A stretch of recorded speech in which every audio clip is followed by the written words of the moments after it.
Current బిల్లులు కట్టద్దు అని చెప్పేసి కేటీఆర్ అంటాడు. మా దగ్గర బోన్ ఉన్నది, తప్పకుండా మా కార్యకర్తలే చెట్టుకు వేలాడదీస్తారని చెప్పేసి రేవంత్ రెడ్డి అంటున్నాడు. మరి రాష్ట్ర రాజకీయాలు వేడెక్కుతున్న క్రమంలో దావోస్ పోయినటువంటి రేవంత్ రెడ్డి మరి ఆయన పెట్టుబడుల కోసం దావోస్ పోయి అక్కడ దావోస్లో ఉన్నటువంటి తెలుగు వాళ్ళని కలిసి అక్కడ ఒక మీటింగ్ ఏర్పాటు చేయడం జరిగింది. మరి కేటీఆర్ గారేమో ఈ పార్లమెంట్ ఎన్నికలకు ముందు అన్ని నియోజకవర్గాలు ఎంపీ ఎలక్షన్స్కి సంబంధించిన విషయంలో ఎంపీ నియోజకవర్గాలు ఏవైతే ఉన్నాయో అన్ని నియోజకవర్గాలతో మీటింగ్లు ఏర్పాటు చేస్తూ ఆయన కూడా కార్యకర్తలతో మాట్లాడే క్రమంలో కార్యకర్తలు ఎక్కడైతే వాళ్ళ పార్టీలో ఏం జరుగుతుంది, ఎట్లా జరుగుతుంది అనే విషయాన్ని బయటపెట్టడానికి ప్రయత్నం చేస్తున్నారో ఆ విషయంలో మరి ఆ కోపాన్ని మొత్తాన్ని కాంగ్రెస్ ప్రభుత్వం తీస్తున్నారేమో అని అయితే అనిపిస్తూ ఉంది. మరి కరెంటు బిల్లులు కట్టద్దు అని చెప్పేసి ఎప్పుడైతే కాంగ్రెస్ ప్రభుత్వం అధికారంలోకి వస్తుందో, కాంగ్రెస్ ప్రభుత్వం అధికారంలోకి వచ్చిన తర్వాత తప్పకుండా 200 యూనిట్ల లోపు వచ్చేటువంటి వాళ్ళందరికీ మేము తప్పకుండా ఫ్రీ కరెంట్ ఇస్తామని చెప్పేసి అయితే వాళ్ళు చెప్పడం జరిగింది. మరి ఆ విషయంలో మరి ఈరోజు కేటీఆర్ ఏమంటున్నారంటే, ఒకవేళ మిమ్మల్ని ఎవరైనా కరెంటు బిల్లులు అడిగితే వాళ్ళందరికీ రేవంత్ రెడ్డి చెప్పిన మాటలు గుర్తు చేయండి, అధికారులు అడిగితే సీఎం మాటలు గుర్తు చేయండి, ప్రజలకు బీఆర్ఎస్ వర్కింగ్ ప్రెసిడెంట్ కేటీఆర్ సూచన, రేవంత్ ఓ అహంకారి, కాంగ్రెస్కు ఓ ఏక్నాథ్ షిండే అంటూ ఎద్దేవా చేయడం జరిగింది. ఆయన లాంటి వారిని వేల మందిని చూసామంటూ ఆగ్రహం. మరి కరెంటు బిల్లులు కట్టడం గురించి ఎవరన్నా మిమ్మల్ని అధికారులు కరెంటు బిల్లు ఎందుకు కట్టలేదని అడిగితే మీరు రేవంత్ రెడ్డి ఏం చెప్పిండో ఆ వీడియోస్ చూపించడం అవసరం అయితే అని చెప్పేసి కేటీఆర్ అంటున్నాడు. మరి ఇదే అధికారానికి సంబంధించిన విషయంలో కేటీఆర్ 10 ఏళ్ల పాటు మీ పార్టీ కూడా అధికారంలో ఉంది. మరి అట్లాంటి విషయంలో ఎప్పుడన్నా ఏదన్నా ప్రజలకు సంబంధించిన విషయంలో ఎవరన్నా ఏమన్నా అడిగితే ప్రజలు అదే సమాధానం చెప్పిరా? ఒకవేళ మీకు మీ అధికారులకు సంబంధించిన విషయంలో ముఖ్యంగా బీఆర్ఎస్ పాలనలో ఉన్నప్పుడు అధికారులకు సంబంధించిన విషయంలో ప్రజలు అదే సమాధానం చెప్తే జైల్లో పెట్టినటువంటి దాఖలాలు చేయలేదా? ఈరోజు పోడు రైతులకు సంబంధించిన ఈ విషయంలో కానీ లేదంటే ఇదే కరెంటు బిల్లులకు సంబంధించిన విషయంలో కానీ చాలాసార్లు మరి ప్రజలు తిరగబడేటువంటి ప్రయత్నం చేస్తే వాళ్ళ మీద కేసులు పెట్టి జైలు పంపించిన చరిత్ర బీఆర్ఎస్ పార్టీకి లేదా? ఈరోజు కాంగ్రెస్ ప్రభుత్వం తప్పకుండా 200 యూనిట్ల కరెంట్ ఇస్తామని చెప్పింది. మరి దానికి చెప్పగానే వెంటనే అమలైపోతాయా? మరి సమయం కావాలని చెప్పేసి ఎన్నిసార్లు మీరు మాట్లాడలేదు? 5 సంవత్సరాల పరిపాలన అనంతరం కూడా బీఆర్ఎస్ పార్టీ రెండోసారి అధికారంలోకి రావడం కోసం మాది చిన్న ప్రభుత్వం మొన్ననే ఏర్పడిందని చెప్పేసి మాట్లాడినట్టు మాటలు లేవా? మరి ఈ విషయాల గురించి ఎందుకు మాట్లాడలేదు? ఆ రోజు డబుల్ బెడ్రూమ్ ఇల్లు కట్టి తీరుతామని చెప్పేసి మాట్లాడారు. కట్టిన తర్వాత ప్రజలందరూ పోయి ఆ ఇళ్లలో ఉంటామంటే మీరు ఒప్పుకున్నారా? ప్రజలే ఆ డబుల్ బెడ్రూమ్ ఇళ్లను ఓపెనింగ్ చేసుకొని చక్కగా ఏ రూమ్లో మాకు నచ్చిన రూమ్లలో మేము ఉంటామని చెప్పేసి మాట్లాడితే మీరు ఒప్పుకుంటారా?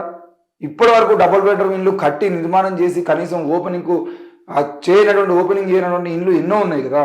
మరి ఆ విషయంలో ఎందుకు మాట్లాడలేదు?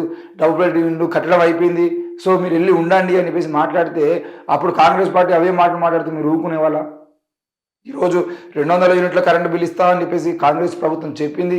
మరి అధికారంలోకి వచ్చిన తర్వాత ఈరోజు 200 యూనిట్ల కరెంటు బిల్లు ఇవ్వకపోతే వాళ్ళని ఏ విధంగా బొందబెట్టానా, లేకపోతే కాంగ్రెస్ ప్రభుత్వానికి వచ్చే లోక్సభ ఎన్నికల్లో ఇలాంటి మార్పు చూపించాలనేది ప్రజలకు తెలుసు. మీరు కొత్తగా చెప్పాల్సిన అవసరం అయితే ఏమీ లేదు.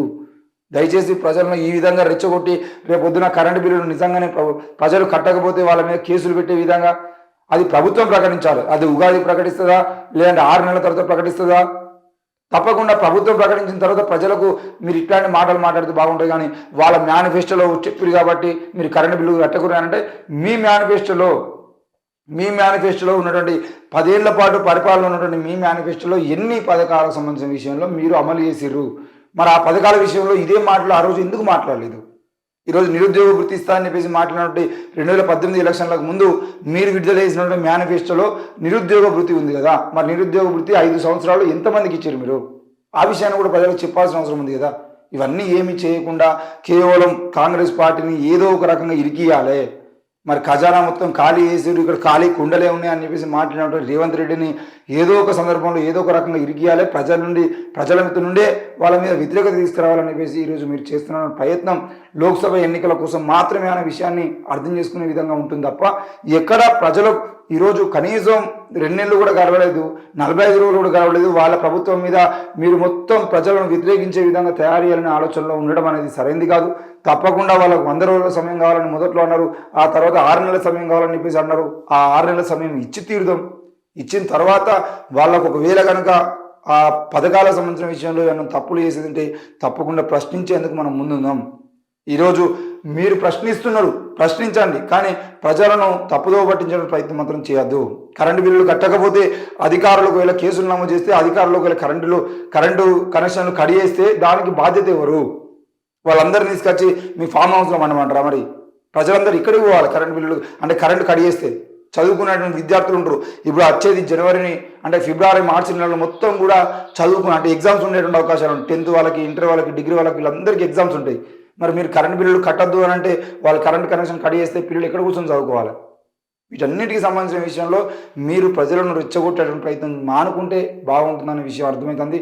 ఎందుకనంటే మీకు కాంగ్రెస్ పార్టీ మీద ఏమైనా కోపం ఉంటే, ఈరోజు రేవంత్ రెడ్డి ఎక్కడ కేసులు పెడుతున్నారు అని చెప్పేసి భయం కనుక మీకు ఉండేది ఉంటే, మీరు ప్రజలకు దగ్గరయ్యే ప్రయత్నాలు చేయాలనుకుంటే వేరే రాజకీయాలు చేయండి, కానీ ఇట్లాంటి ప్రజలను తప్పుదోవ పట్టించడానికి ప్రయత్నం చేయొద్దు.